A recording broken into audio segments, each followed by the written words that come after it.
Yeah. Turn a roll. Bass junkie. Cut through it. Yeah.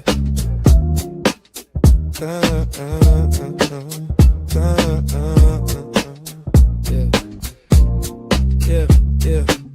Group chat jumping, same old drama. Screenshots, think pieces, recycle karma. Timeline loud, but the truth sound quieter. Mute half the world, now my head feel lighter. Crypto bag small, but the brain compounding. DCA faith when the chart flatlining. They sold dreams, Lambo in a month, quick flip. I want land, less rent, more ownership. AI talk at the table, late takeaways.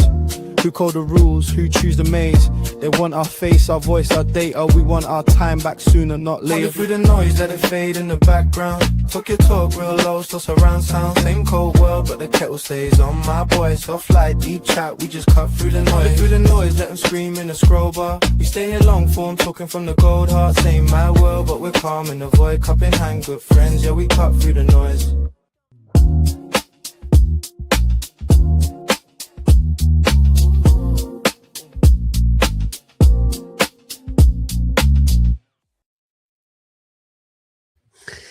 Yo, and welcome everybody to another edition of Cut Through the Noise, hosted by yours truly and my main man, Mr. CEO himself, Toro. Now, it's been a few weeks since we've done our last episode, but man, I am feeling fresh. I'm feeling fresh, and yeah, you're looking good, man. As are you, brother. But let's keep our pants on for this show. Man, it's good to be back in the studio. How are you today? I'm good, man. Another week, making it through, surviving the bear terror, and just staying, close to the pulse, seeing what's going on with our ecosystem, what's going on in our backyard with these trenches, and what is actually of value at this point. What's going on? Yeah, I mean, honestly, it's hard. It's hard to keep track of what's actually worthwhile. Hang on, I'm seeing. What the fuck? It looks like people on Twitter missed our amazing intro music. StreamYard was showing a little error where it hadn't actually posted. I was like, mother truckers. Anyway, well, that intro was for you and I only. Let me just post a quick tweet just to let people know what is going on. Yeah, same. I'm out there right now. Feels good to be back. There we go. Yep. All right. Had a teensy bit of technical difficulties, but hey, boom. There we go. We're up and running. Man, it does feel good to be back. And it feels good to see you again, man. Honestly, I feel like time flies, and before we know it, it's like it's been a couple of weeks. But things continue to move forward with the trenches. There's controversial takes on the timeline. It's always never a dull day in crypto. But talk to us, like, first and foremost, what have you been working on these past couple of weeks? Yeah, so I've just been staying focused with our Swiper platform, our copy trading system of intelligence for our core team, so that we don't have to rely on raising funds or my investing swings to keep the lights on. Outside of that, we've been revamping the Pocket Cows merch store. We have added inventory every single day, actually, and now we're like casting the mesh net over our bigger, broader catalog. We're gonna have close to over 1,000 different items. Right now, we're currently sitting over 571 items and multiple variations. So we're able to ship, internationally. We cover nearly every country at this point, which is good. And yeah, I just think that it was just, with the NFT scene, how it's been dying out. The best collections or communities are ones that can evolve. And I think that what we're doing is just really focusing on the IP branding and the character branding with the merch store and the upcoming web series, so that we can actually find the outlet and bridges to a whole different demographic and a whole different targeted audience that can support a Web3 company without directly having to own the underlying digital asset, or actually have to use crypto to support directly. So that's our route is right now. So okay, with NFTs, right? There's a couple ways that the most successful NFT brands have gone, and one is that the IP route. And for example, I'm thinking of Claynosaurs right now. You're getting media distribution. I forget, were they on Hulu or Prime? But like one of the big players picked them up, Right. and now they're becoming a household brand, which originated from NFTs.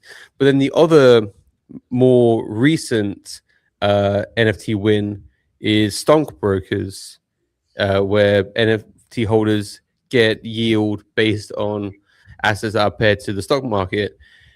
And that's I mean, I'll be honest, the art is ass. Like it really it's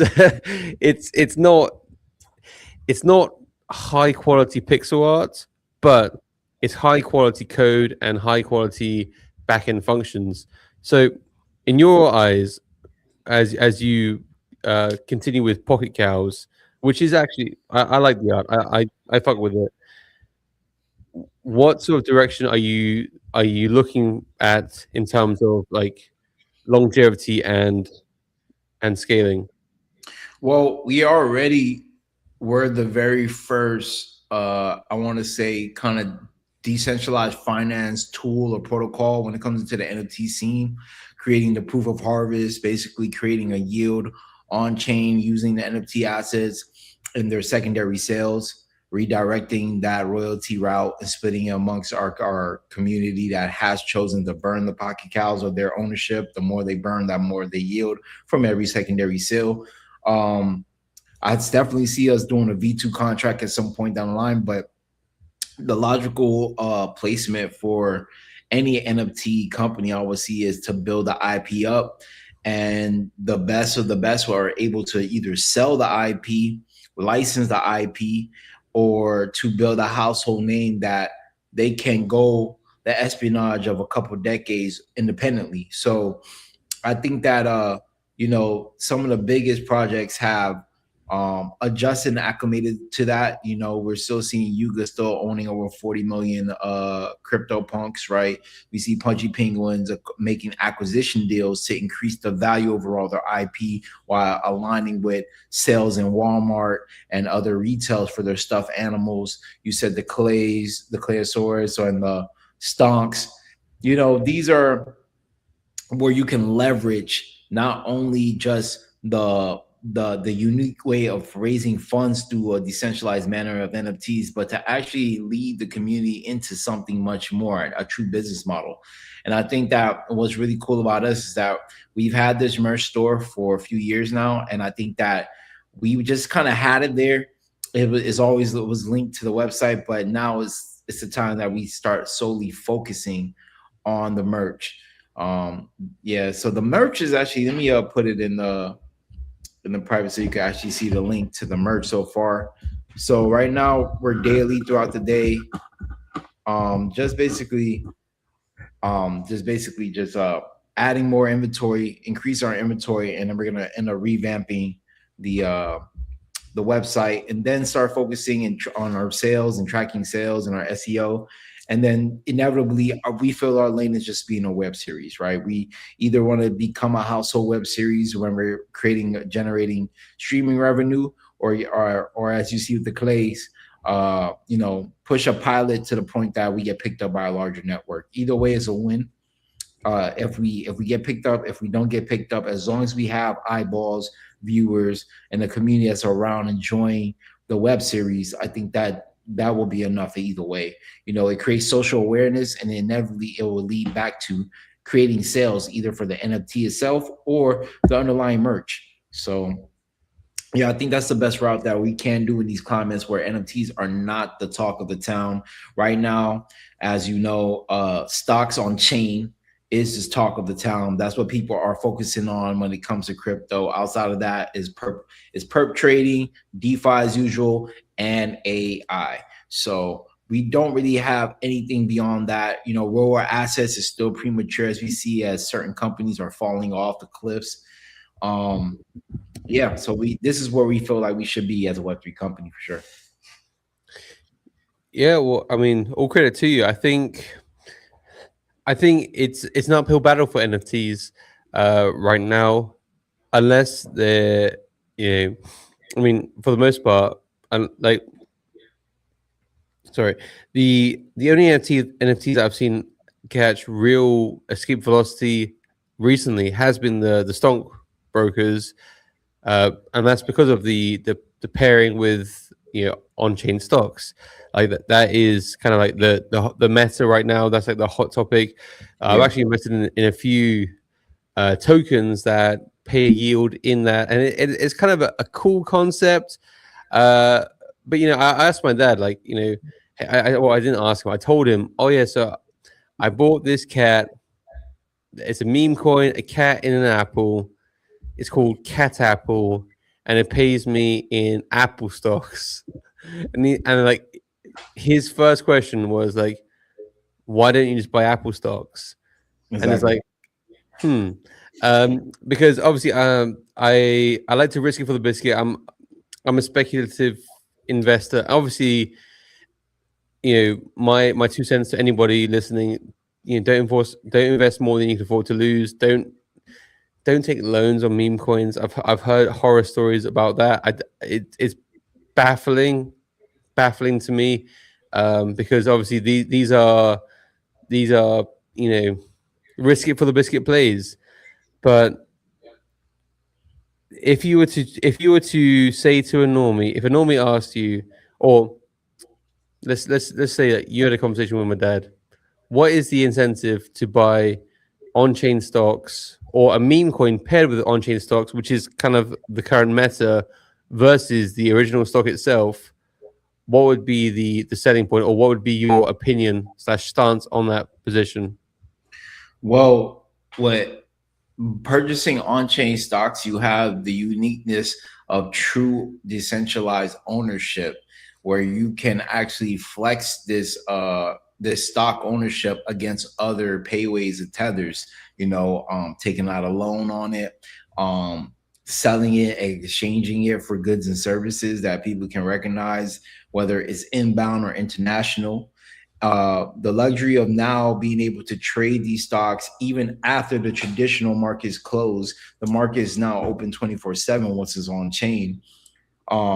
These are just key points. When it comes to the meme coin pairing, if I cannot see the meme coin showing proof of on-chain, like buying these exact stocks, so that my asset, my token, is being actually backed not only by the speculative price and movement of the stock, by the actual stock itself, it's a high risk, high reward situation. So then at that point, you're more thinking, you're more hoping for like that stock specifically to be trending of the week, or do a big PR release, or some type of like a crazy report, a funding report, quarterly report that makes the speculation of it just being chatted about a rollover and FOMO into your token, hopefully, of having that flash in the pan pump that may not, that isn't sustainable, is totally based off the news, and it, you know, hype goes on to the next shiny thing. But that's what meme coins are really at the end of the day. The best meme coins evolve into something of use and of value.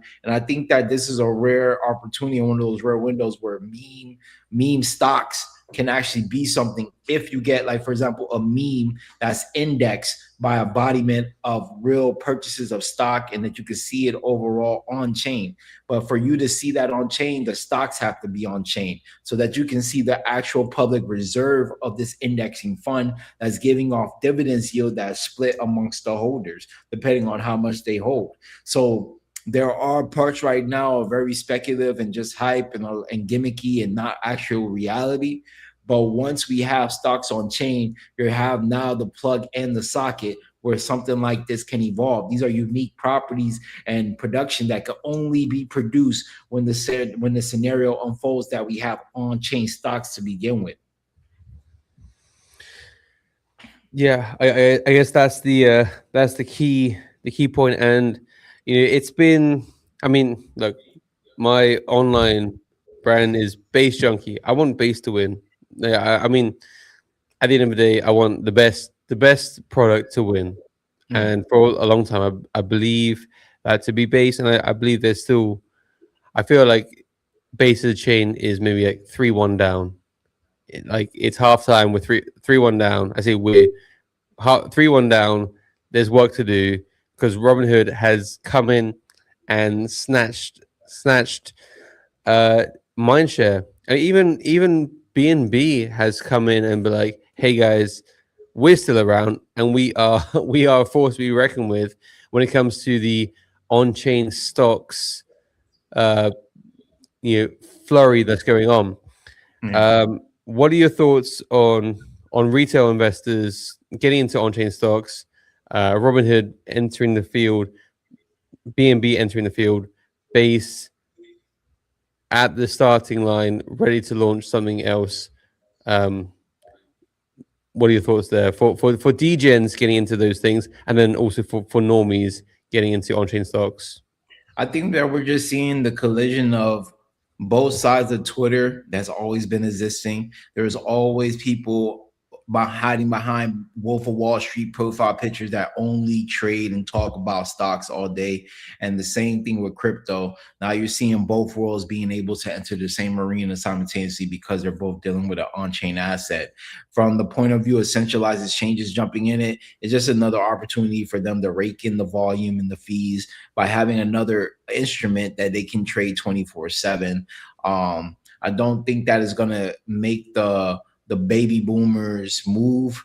I don't think that is going to be one of those situations that we see a lot of change instantly, unless stocks are starting to be traded and treated like crypto memes, where you start seeing stocks, because now they can trade after hours publicly, openly, be manipulated and amplified, right, by these market makers. And you'll miss, and you'll think that you'll be like, oh, this could possibly make the GameStops and the AMC situations that we used to talk about, the Wall Street bets situation that we used to talk about, look like child's play, look like just the preamatory level of what we're about to get into.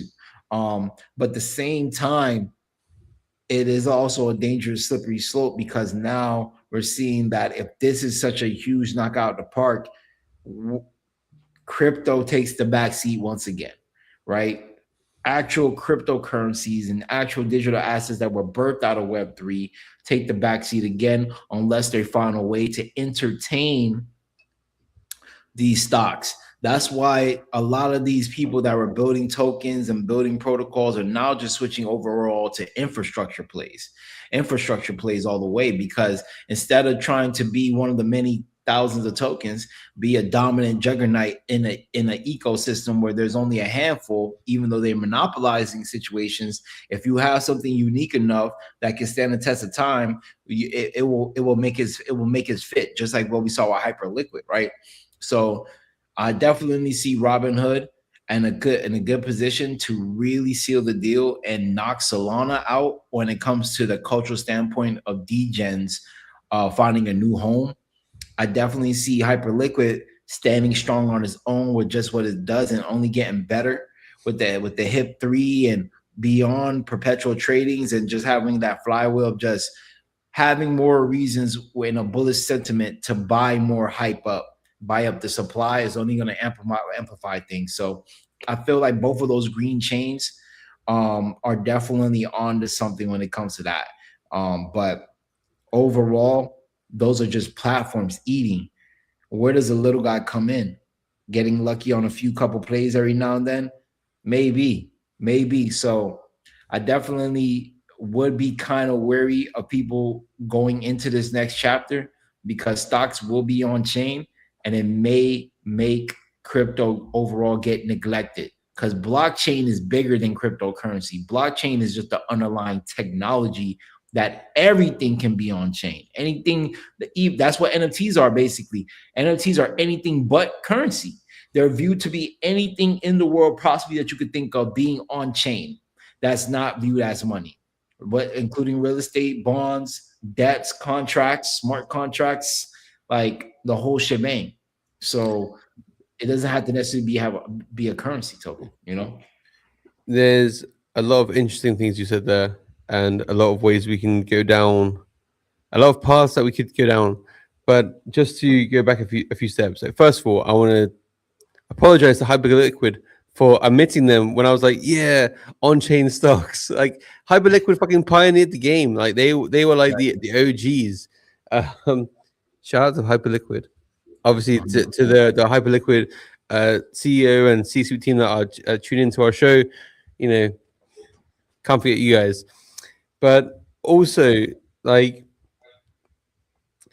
yeah, blockchain is bigger than crypto. I think no truer words. It's the rails that it's all built on, and it's the rails that we talk to normies, and like when we're trying to get them to understand, it's like, look, you don't need to buy the cat with the hat. You don't need to buy this. Like this is a new 24/7, 365 way of transacting money at a fraction of a penny across borders. Like that's what it is. It's the next evolution, and it's obvious to see when you see all these institutions, large institutional plays, heavily backed, governments getting involved. Like it's the future. And yeah, you get the Jamie Dimons, etc., people that like FUD it for pleasure as they accumulate in the back end. But you know, at a certain point, it'll be known. One fun fact: anybody that is less than 16 years old, anybody 16 or younger has never lived in a world without Bitcoin. Like, and we have people that are peers that age. Like you wouldn't know it because it's like PFPs are the great equalizer on the timeline. You know, kids that have never lived in a world pre-Bitcoin are becoming influencers, are becoming the next wave of financial participants. But yeah, it's man, honestly, I apologize because you mentioned a few different avenues, and I wanted to pause you, but I hate to interrupt the flow because you're spitting bars, brother. Yeah, no worries, bro. I know I go on and on, you know, and definitely so. No, but I mean, you were riffing. It was like, do you remember that game song, like 18 bars? Yeah, 300 bars or something. Yeah. Yeah, I think it was like 32 minutes long, but yeah, I listened to it. I listened to it when I was on my paper round back in the day. But yeah, it's infrastructure plays. That's what I wanted to talk on. Infrastructure plays. I mean, you've spoken before about this, like how it's like it was a solid way that you identified opportunities to make good money, i.e., Aerodrome back in the day, and identifying a few infras early on. One of the interesting things about now is that, so many people want to be the infra play. So many launch pads. It's launchpad season. It's kind of become a self-writing meme where why not launch a launch pad to launch pads? It's just a launch pad is crazy, but that we're like only one step away from some shit. I mean, honestly, we're kind of at that stage where so many launch pads. Everyone wants to be the go-to launch pad. Everybody wants to sell shovels in the gold rush, and it's like we got too many shovels now. So just way too many shovels. And recently, we have the biggest shovels entering the game, which is Uniswap themselves and SushiSwap. I mean, SushiSwap have partnered with Deployer / the Banker team to launch something, I guess, more like to combat the clear monopoly that Uniswap's going to have. Because if all Robinhood swaps go through Uniswap as is, and they're launching a launch pad, like they can just cut out everybody that's using them as the underlying infrastructure anyway, and just provide better fee structures. But they both seem to be shooting themselves in the foot a little bit. Let me put up a post by Hayden Adams, I think he's the CEO of Uniswap. Yeah, the founder. Yeah, let me put it up and just to get your Who thoughts. used to sell weed back in high school? Say again. Who used to sell weed back in high school and now is running a multi-billion-dollar decentralized exchange. It's crazy.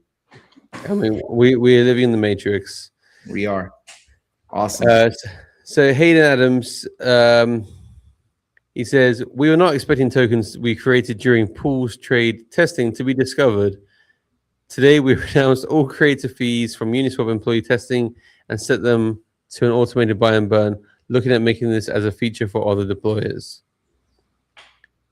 Genius. It's a chess move. Like they're basically they've been one of the strongest supporters for Robinhood Chain out the gate. There's clearly a defining point where they don't say much, but they see and hear every single thing. Alex always commenting under Hayden, trolling about Arrow going to swallow Uniswap. Hayden never really responding ever. They've been taking notes. They saw Robinhood launch a chain.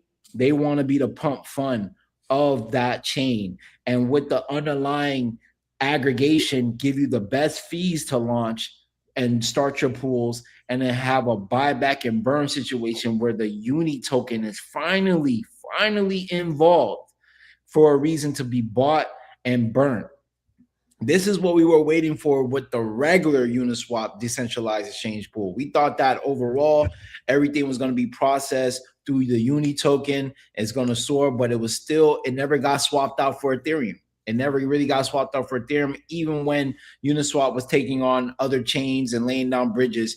It never really included the Uni token. And that was the biggest problem for the Uni token, is that the Uniswap platform necessarily did not tie to the token increasing, or the success of the platform did not directly tie to the token.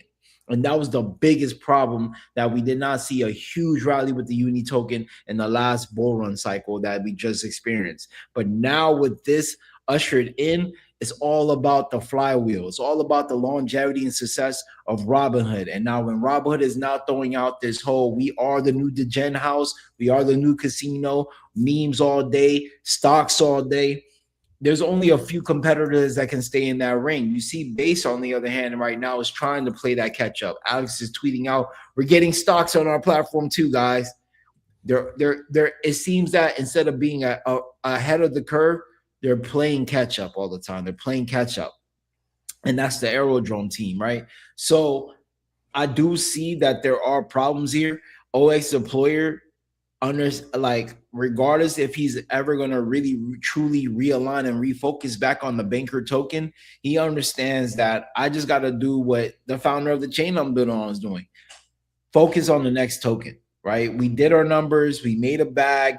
We have a service, but the Banker coin is in a saturated field when you're going against the Hermes, the Open Claude, the Prime Agent, Claude itself, et cetera, et cetera, et cetera. Grok, now with XPay, it's only a matter of time. Virtual Protocol gave us the preview. It's only with the Vaders and all them. It's only a matter of time before any AI agent can do exactly what Banker does on social media platforms and do it on chain. It's only a matter of time. They've already proved it already through various projects in this last cycle. OX Deployer sees that. Now he can keep battling this uphill battle of trying to fight for more velocity and volume and mind share, or he can switch lanes and start focusing on an infrastructure play that is still a high risk. I don't see what they're doing right now to succeed with the pools token and SushiSwap, because there's only so much you can really do against Uniswap. Maybe if they, and this is no disrespect to SushiSwap, I used to be cool with some of those guys. It's more about the situation of like, hey, maybe I should have probably dialed in with 1inch and probably revamp back up with Kyber and see what they're cooking up. Maybe need a bigger aggregator push to undermine and go toe-to-toe with Uniswap. when you're seeing a project as such as big as Arrow try to go toe to toe and did not succeed in this last cycle. I mean, yes, they have political ties now. That's great. But so does Uniswap. And Uniswap has a bigger and deeper pockets to go the distance to get the lobbying in their favor. So I don't know if this is the right move for OX, but like he said in his tweet, I can fail at this attempt or I can succeed, right? I can either try to don't, and I just didn't like how he tried to justify it as like a noble thing to fight monopoly. It's like, it's bullshit. You know, let's just be real. Let's just be real. It's about the moolah, baby. It's about the money. Because if you was in that position, you monopolize the fuck out of shit. If you could have monopolized Asianic transactions on chain, you would have did that by now, but you can't. So you're trying to go down to something more hammered down and more, a little bit more strenuous to reach that level because you already have the resources. But can you get the mind share of the industry? It's going to be a big uphill battle. Hopefully he locks in with Arrow because they're on the same wavelength and try to go against Uniswap and see how that goes. But I don't know, man. I don't think they are on the same wavelength. Obviously, like, you know, enemy of my enemy is my friend. But right. I think they've there's a lot of bad blood to clear up between those launch pads to make them allies. I think Sushi has historically been a strong contender. Obviously, lost a lot of mind share over the years, just sort of like faded into not obscurity, but like just dwindled in numbers.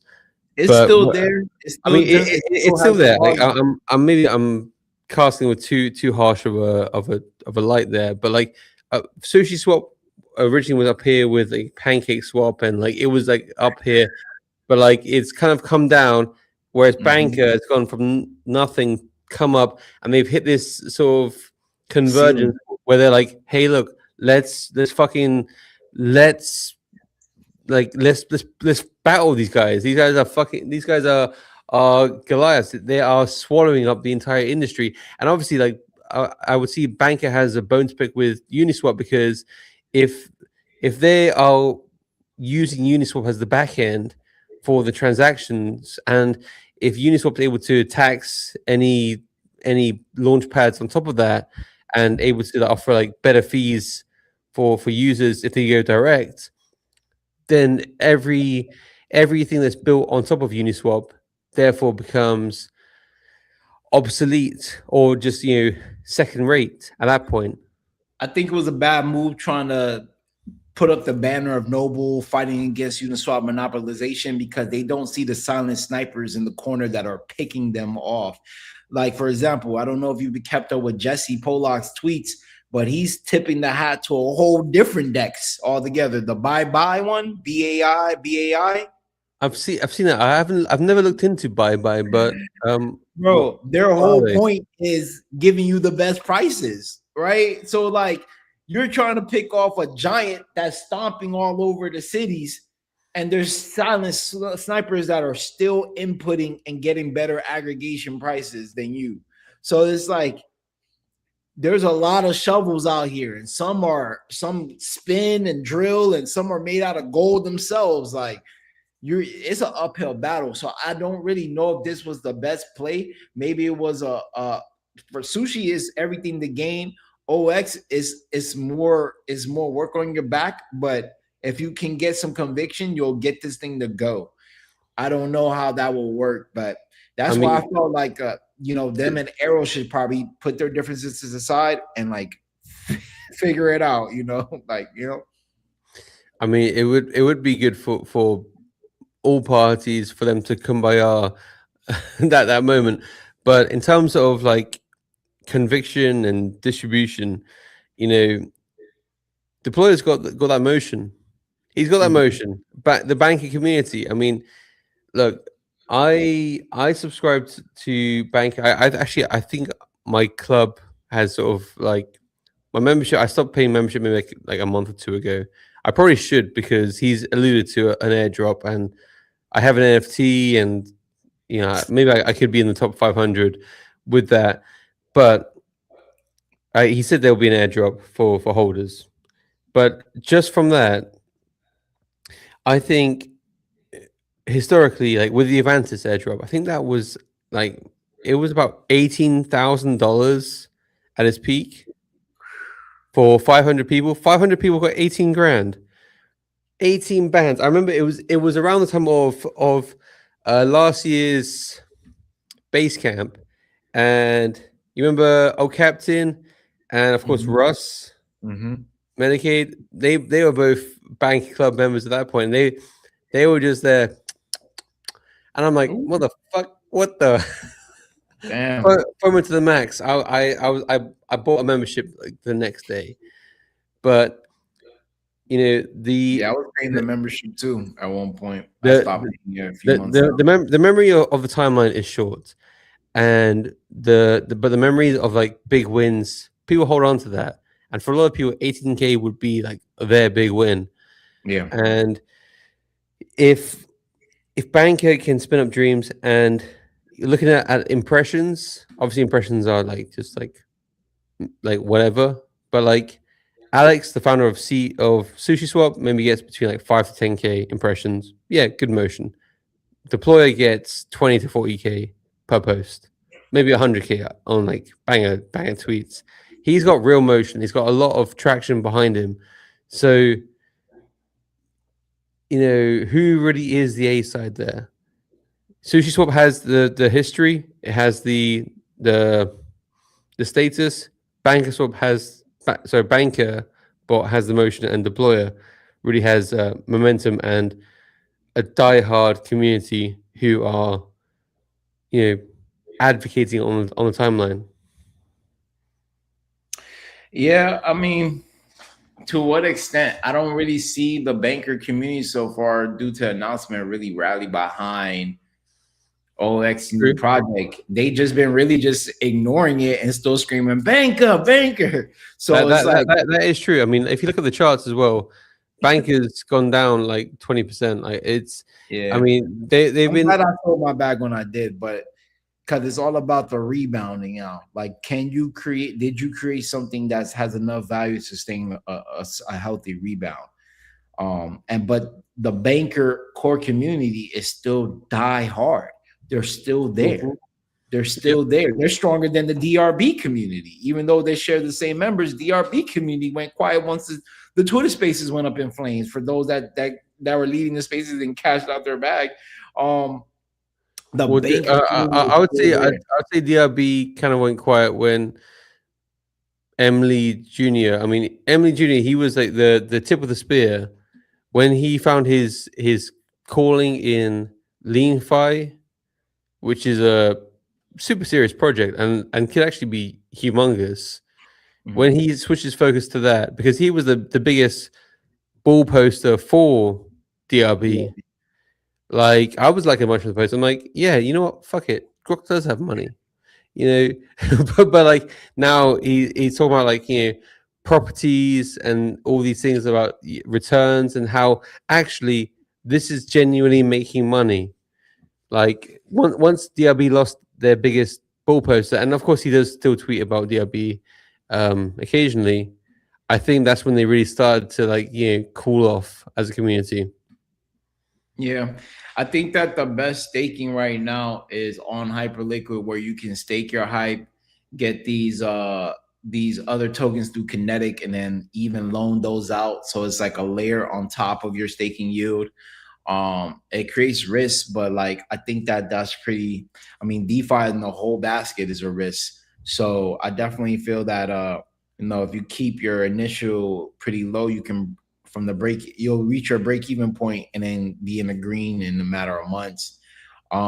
Would you be able to share screen, walk us through that? Because like, let's say $1,000 position, you want to buy some hype, you want to get through that. Like, how would, because I mean, typically on Wednesdays I do my DeFi show.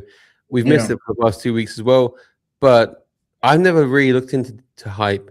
You told me to look into it. Other people have told me to look into it. I've been completely smooth-brained and just juggling other plates to not really look into it. I should get a little hype bag. They're holding up quite well, to be honest. As a token, hype is still like top like 20, I think.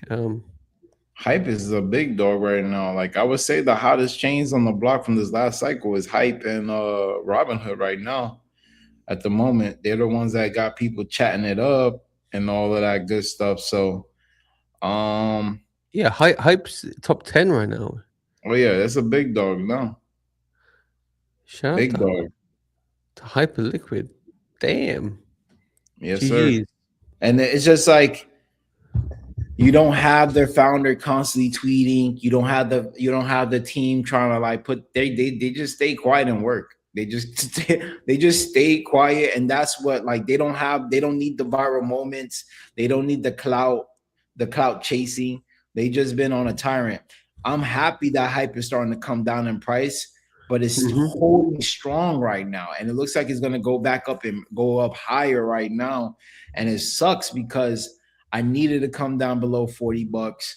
I needed to come down. Like hype is an expensive man game for a lot of degens because you're paying like $50 something per token. That's $57.50 is current price. And it looks like it's gonna have a short-term pump. If you look at like the 3-day, the 9-day situation, it looks like it's gonna go higher, honestly. But for the meantime, Toro, are you still expecting? So last time it was sub $40 was May 14th. So actually not too long ago, right? And then it hit all-time high of 74.50, and right now it's like 57.50, right? And it's sort of like heading up. It looks like it's forming a little handle formation here. Do you think it's possible this pushes to all-time high? Like it's looking quite nice. I don't know, bro, about that, but I know that it's already programmed to go get back up to around $62 right now. But its natural home, where it's trying to evade, is around $43, $44 right now. So can you put up a chart and just talk us through your rationale, like why you think it's destined for 62, why it's looking towards 62, and why its home is 42? Yeah, so let's just keep it very elementary for our viewers, and just so that we don't waste too much of their time trying to bust their brains. And this is a 3-day chart, so we're keeping it very elementary, guys. 3 days chart. As you can clearly see, it is being pumped right now in the reverse. We're having a buy signal down here. And you're seeing that the magnet is this EMA right here, this estimated moving average, which is around $61.74. On the higher end of the magnet, $62.24. The resisting point that we saw a pullback right now and a little bit of resistance is $58.61. It can easily break that and tap this before we have another letdown. The bulls are in control on small time frames right now, but if you zoom out, if you see the stability of a natural flow, you see the point of inflection is right here, guys. And this whole little zone over here, this whole little zone. So where's the highest point of this zone? $43.73, right? And that's just off the top of my head when I first threw it out there. But just looking at it, it even cements it even further. $43.73 is our natural home base that we can catapult. If we touch around that range, if we can and we may get caught in some sideways chops, all depending on Bitcoin's movement at that point, that's going to suppress the altcoins. But that is a launch pad for this token to get back up upwards to $75 or go even further. So that's why I need it to be is around $45 or less. I'm hoping that we get some a real pattern retracement and even get as low as around the 30s. But regardless, it's still a rich man's game. And we're praying for about $20 to $30 discount off of current prices, which is amazing, which is a lot, when you're playing this game. But for those that understand that hype is a retirement play, 1,000 hype, 10,000 hype, you'll never work again in your life. You'll never have to work again in your life. If you can hover 10,000 hype, right, and just sit on that for the next decade, you'll be good. don't even stake that, because you can lose that if you stake it in certain protocols at that point. And if you just sit on it and just and hodl, you're good to go. But 1,000 hype is a life-changing component. So even 500 hype, you're a big dog. You're a big dog versus the average, but you're not truly, you're just a big fish in a small pond, but you're not a big fish in the ocean at that point. So anything sub 250 hype, you had a good cycle. You had a decent cycle, but not an iconic legendary cycle. So for those that understand how to print hype and how to accumulate in these bear markets, those are the metrics that they're trying to form out. They're trying to find their retirement home, and hype is a retirement play. If you build on hype, if you have protocols that print hype, if you can just stash that somewhere and just accumulate a good 3 to 4 digit amount of hype, you're Gucci for life. So that's one of those situations that you just have to figure it out, because hype is already an expensive play as it is. But this is something that's destined to get to Solana prices, right? And beyond. It offers more value. I mean, at one point in time, hype flipped Solana in volume, but not in price. In price, but not in market cap. In price, it was like, I think you are right. That's right. It was right. It was when it was like the all-time high. It was around the $70 mark. Yeah, it was literally it was like kind of moment. A few dollars, yeah, a few dollars. Like hype is a position of another. It's like either hype or Robinhood is going to flip Sol and capture a lot of mind share in the industry at this point. I'm really interested to see if Robinhood actually does a crazy airdrop in this bear market climate, something legendary and iconic, because not only we can see, Basis was talking at some point about a airdrop, but that's not even on the table at this moment from what I understand. Honestly, bro, I'm on Robinhood chain. I'm using Robinhood tokens.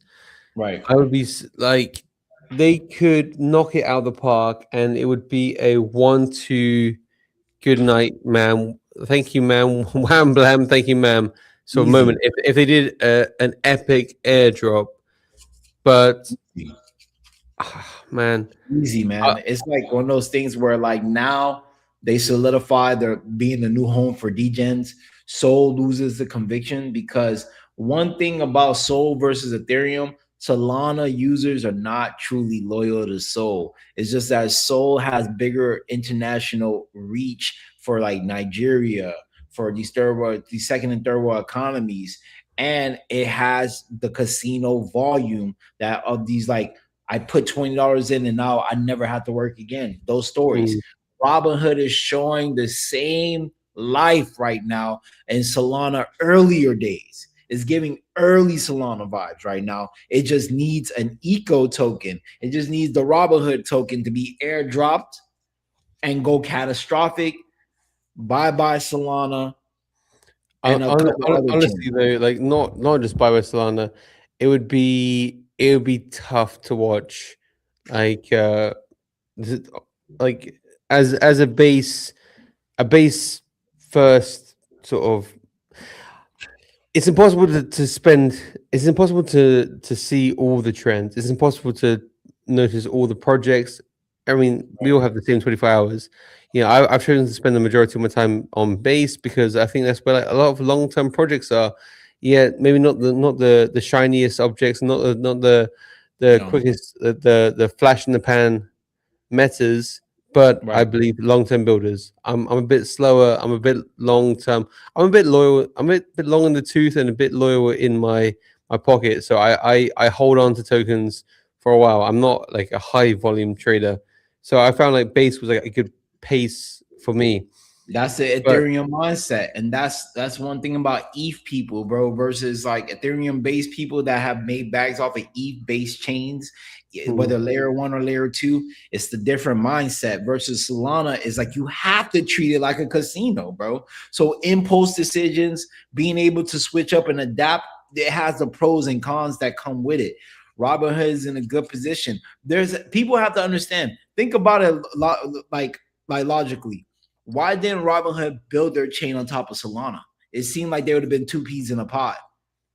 Solana is not built safely. The chain almost went down this week, and a lot of people swept that under the rug. The chain almost went down this week. It was almost at the 33% failure point. Hang on. When you say it almost went down, and like, you know, let's be fair. Base had a couple of outages in the last year. What do you mean, like it almost went down? Well, Base has had a couple outages in the last few years. In the last year, they had like 3 outages. Base is a younger chain, and the amount of failures or chain halting that has had is quite shocking. Solana's older, and now Solana has halted the chain almost 13 times. Like this last one was a dodge of the bullet, but if you look at Marinade Finance, users lost over 500 SOL in that whole espionage this week. So, and it's like, why would I build my longevity on top of an architecture like that? Is Solana cheaper? Yes. Is Solana faster? Yes. Does it have the degen casino mindset and psychological state of the volume? Yes. But it's not built safely. ETH is clunky, slow, expensive, and the tokenomics are shit now. So it is kind of like a sinking ship, but the layer 2s that benefit on top, that build on top, they have more control. They have a better position. So yeah, it's fair to say that, hey, Solana is not the only chain that has gone down. Bitcoin has even had a rollback, right? Ethereum had a fork from it, that's why we got Ethereum Classic and Ethereum as we know it, right? So these chains do go down, but Solana cannot handle real transaction velocity, transactions per second. It has a lot of hiccups architecture-wise that cannot be corrected. And this is no disrespect to the core devs of Solana, because at the end of the day, they built something that has channeled billions of dollars over the years. But mistakes were made. This was a technology unlike anything else before. I think it's one of the first chains that was fully built out on Rust. Mistakes were made. Same thing with Ethereum. When Ethereum was whipped up, it was by a 19-year-old kid at the time, right? Just dropping his nuts. Mistakes were made, right? These are the things that just happen. Hyperliquid sees those mistakes, focus on the primary market or money maker, and outperformed everything else. It's fast, it's cheap, it's secure. Bada bing. Okay. So let's talk about your predictions for Hyperliquid. I mean, you said some interesting things like 10,000 Hyperliquid, 10,000 hype. You never work a day in your life. Right? If you can hodl, what are your price predictions over the next decade? If we can actually push it out that far, I mean, we still have the chart loaded if you want to refer to that. But what is it that's suggesting to you that hype is the chosen one and hype is the retirement play that can last the test of time? Built superior on a superior language for machines, which is Rust. Superior architecture ship, superior tokenomics.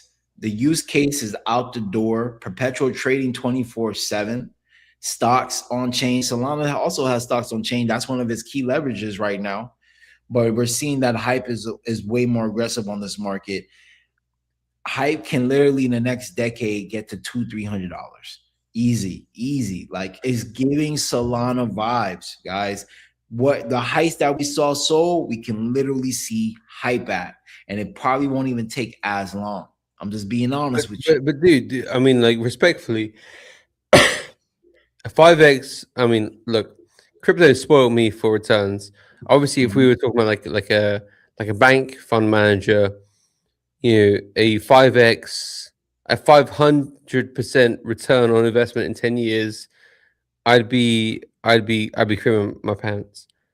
But yeah, in crypto terms, like a 5x in 10 years is pretty conservative. It's conservative. I mean, like, it's not. I'm not jumping from the rooftops. But the thing about that is that people got to stop thinking that the game hasn't changed, right? The 10x is off the wall, the 100x moves, they're still there. I'm living proof. Arrow was 100x for me, 100x, 200x plus. VVV Venice AI. That was a 100x play. They still exist, but they're far and wide. It's not that fluent anymore. We are actually years backwards in price movement and altcoin health, thanks to the Trump coins, the Melanias, the pump dot funds, the North Korea hackings, the insolvencies. Just this year alone, 99 profound crypto companies shut down. We're not talking about your off the shit house. It was a buzzword. We're talking about real, huh? Yeah, Bittrex. BitMEX is tipping their hat in September. That was the first. That was the one that set it all off. BitMEX before Binance, BitMEX was running the show. Bittrex was the first one that I bought money. I bought my first XRP Litecoin on Bittrex back in 2017. You know, like GG's, like thank you for your service. And this is just a natural health purge. This is just a natural lifespan cycle of a lot of businesses that raised millions of dollars and still had to close the door at the end of the day. This is just a natural peak, because when the foam washes up on shore, it's a lot. But when it pulls back, you see what really holds, how much is really left on there, right? And that's what we're seeing in these moments. And a lot of people don't get that. I don't get out of bed for a 5X. Motherfucker, in a couple years, a 5X is going to be a win. In a saturation of financial institutes and centralized exchanges sucking the life out of this system, instead of letting that money rotate and recycle back into eco so that the little guys get a little bit more flurry to keep going, those are going to be things of the past. The problem with crypto right now is that these industries that have raped and pillaged the ecosystem and actually helped suppress our altcoin seasons years back now by taking out so much money and not recycling back into the eco, they still think the gens have money to spend. And we can clearly see from the volumes and transactions, if you're not a market maker or some type of aggregator or financial privatized company or a team of guys, the money is not there anymore. But these people keep building as if the money's still there. The game has changed. You didn't let the gens eat. They have nothing to give you. They were going to give it right back to you anyway, but you didn't let them. They broke the cycle of degens, where degens invest, hodl, they eat, and they just reinvest it and lose it all anyway.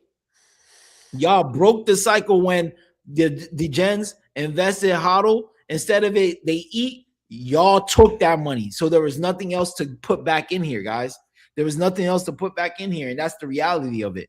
That's why airdrops are important at this point, because the FTX settlements, the Voyager settlements, these are the Mt. Gox settlements. These are batteries that have been preserved that can jumpstart and push it and catch us back up to date of price movement that we need and volume that we need for altcoins. If not, people are already floating back to Bitcoin, because Bitcoin has outperformed alts for damn near 8 years now. It's really bad, guys. Ethereum did not outperform Bitcoin for an extended period of time. And the opportunity that it did have, the Ethereum Foundation and representatives of the Ethereum Foundation kept suppressing the price because there was not enough gas in the tank. Once you go sub above $4,000 per ETH to keep the momentum going, there was nothing left. So they had to make a decision. Inflation keeps coming in. The tokenomics are whacked out. We don't have enough juice in the tank to carry the load like we usually. Fuck these guys. We're dumping. We're keeping the money for ourselves. This is how it happened. You know, it was just a domino effect, guys. And I don't think a lot of people really understand that we're still licking our wounds from 2 cycles ago, let alone the added damage of this cycle. So the game has changed. So if you're fortunate enough to get 10, 20 X's, and like the game has spoiled us, so these seasoned veterans so much, 10, 20X don't get you out the bed no more. But in the real world, before Web3, 10, 20X is like a dream. And that's what people need to understand. Is like, you got to reprioritize and recalibrate and adjust and adapt to the game of what we have today. You know, there are going to be some good opportunities out there. You're going to be able to snag one or two, a few legitimate without, if you don't have inside information of like low caps that become major caps, blue chips possibly, right? But they are far and wide. There is not that excessive reach anymore. Even Avantis, right? $18,000 airdrop to 500 people. Where are they now? Right? These are the things that people have to understand. What was shiny and hot today may not be that tomorrow. OX Deployer saw that.